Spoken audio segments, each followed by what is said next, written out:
for my Life of Pi project, I decided to do the illustrated story. Here's my first picture. uh, this picture shows the importance of religion in Pi's life.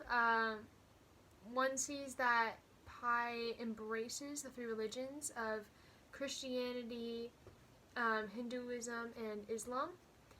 These three religions in my painting are made up of three different colors, and those three different colors make up Pi up here, showing that religion is super important in his life, and it really is like a big building block for him.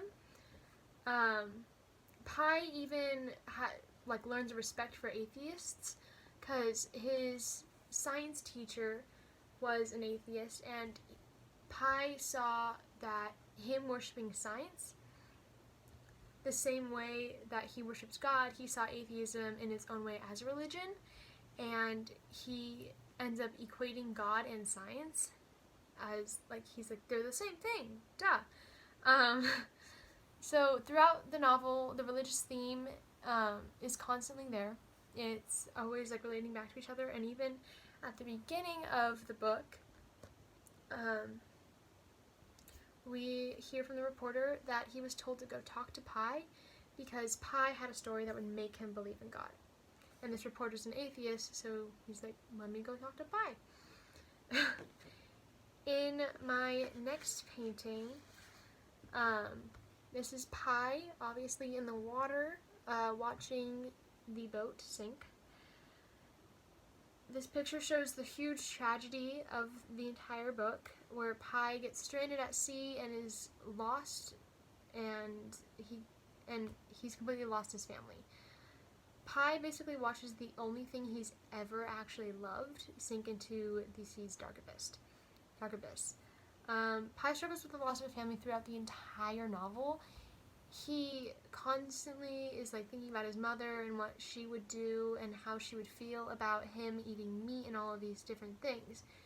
He talks about his new family to his reporter, and then he brings up that he started to forget his mother's own face, which is really sad because we all know all of our parents, and we never think that something like this would ever happen, where we would completely lose them forever. And because it had been so many years since the accident, and he has no pictures of his mother, he's completely, the memory is just wiped from his mind. In my third picture, I show Pi on the lifeboat with the 4 different animals. The lifeboat does not have a canopy, but deal with me. Pi is thrown into a lifeboat when he's getting off of the Simsum, and it eventually contains all 4 of these animals: the orangutan, the hyena, the zebra, and the tiger. In my painting, I show the tiger and Pi both looking out into the sea, kind of showing that they're both looking totally different directions, kind of showing that they're constantly distant throughout the entire book. Even though they're mentally connected, they still keep their distance on the lifeboat, and even Pi makes his own raft off of the lifeboat so he doesn't have to be near the tiger, of course, because he's afraid. The hyena is eating the zebra's leg, like he does in the novel, showing that he's really only wanting to survive and doesn't really care, while the orangutan stays really close to Pi, showing that their past contains a strong bond of friendship, because on the zoo, when they were still in India, at the zoo, the orangutan and Pi's family had a super strong relationship. In my fourth painting, I show Pi holding the tooth that he finds after he unwraps a leaf pod on the carnivorous island. Pi and Richard Parker show up on this island unaware of what the island's intentions are. Pi's super happy. He's finally found land that he hasn't seen in forever, and he just jumps off of it and starts eating the roots of the trees and the vines, and he finds many meerkats while he explores the island that Richard Parker eats and is satisfied with.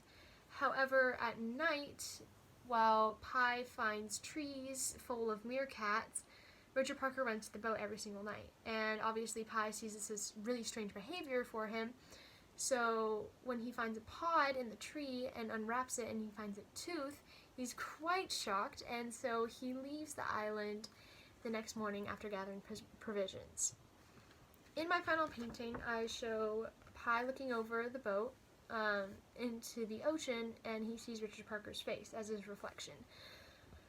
His face is reflected into the water because at the end of the novel, he tells Mr. Shiba and Mr. Akamoto another version of the story where Pi and Richard Parker are basically the same. And this story is inferred that it is the actual real story of what happened. However, he makes it this other story because it was way more interesting than the real story. The orangutan, as the reporter and as the reader can infer, is his mother. The cook is the hyena, and the zebra is this young sailor that they have on their boat. The reader can also see that survival trumps all morality, no matter the circumstances, whatever it is. Pi is super disciplined and really religious. However, he still ends up breaking his two major rules of life.